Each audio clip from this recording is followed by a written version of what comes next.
Veronique, thank you so much for joining us here at Super Thank Return you for Europe. having me. Always a pleasure to have you in our studio and fresh from your panel, talking specifically about private wealth in private capital. Talk to me about that and what the picture is that you're seeing as we come to the end of 2025. I mean, we're still very excited about the opportunity. I think last time we spoke, we talked about the market size. The 15 trillion market is what we estimate it to be. We are certainly seeing more and more wealth managers, private banks, wanting to add private markets to their investment solutions or the investment solutions they're delivering to their private clients. And we continue to be very excited about that opportunity. The demand is definitely there from what you're saying. It's absolutely there. 3 years ago, when we started into this journey, it was very much a wishful thinking for many of our partners who talked about the need to embrace private markets and bring these types of solutions to their clients. Today, it's a reality. Today, we are seeing private banks bringing evergreen funds, closed-ended funds, co-investment programs to their private clients.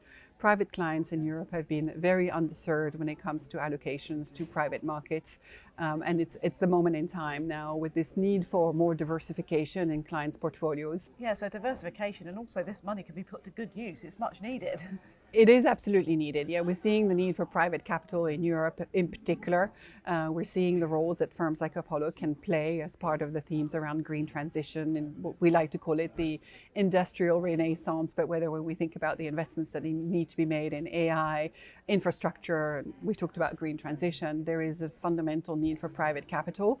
And there's a fundamental need for that capital to be in clients' portfolios. When we think about the role of private markets in the economy, that is growing fundamentally. And so that is an important opportunity for clients to access. There's trillions untapped there in terms of private wealth. Absolutely. When we compare the allocation to private markets from private clients versus institutionals, we say typically sub 3% for private individuals or clients versus 20 plus for institutions. And, with the individualization of the savings industry generally, it's very important that private clients have access to the real economy and the opportunities that sit in private markets. So that's the need, that's the demand. Yep. How's it being done? What are you seeing in terms of structures and things that are being put in place? There's a phenomenal amount of innovation in this space. When I think about where we started maybe 3-4 years ago, where clients were predominantly being offered closed-ended vehicles where you had to lock up your capital, your money wasn't put at work day one,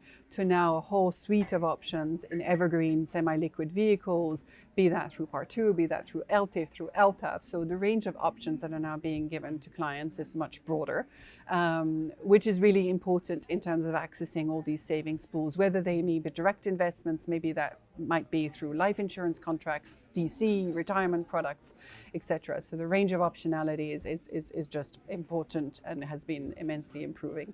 So real innovation.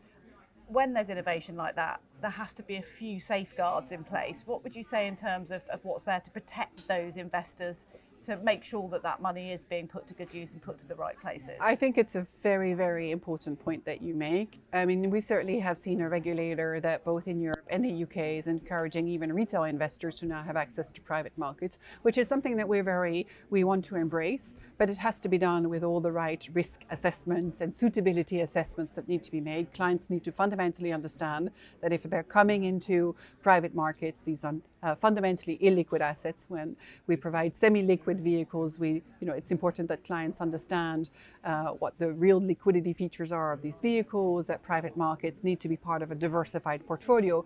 But I think the regulator here in Europe is doing a very good job at ensuring that those suitability and risk assessments are being made for retail investors. You're obviously very Europe focused in your role, and we're at Super Return Europe, but just stretching out globally, is this a picture you're seeing across the globe in terms of this interest in private wealth investment? Absolutely. We're seeing it in Europe, we're seeing it in Asia, we're seeing it in Latin America, we're seeing it in the US. And just generally the trend also for evergreen semi-liquid vehicles, they have really facilitated that access. They're not the only answer, they're not the only solution, but they have certainly helped facilitate globally that trend. We're seeing it everywhere. And technology and AI is going to really play into facilitating this and creating those structures for this to be able to work.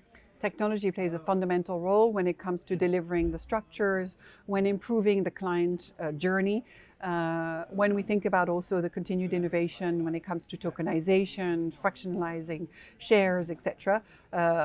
This space is really all about technology and the innovation that comes with it. You can tell you're really excited just from the way you're talking about this. It's great to hear. You've been in this industry a long time and you feel this is a real moment. I do feel it's a very, very good moment.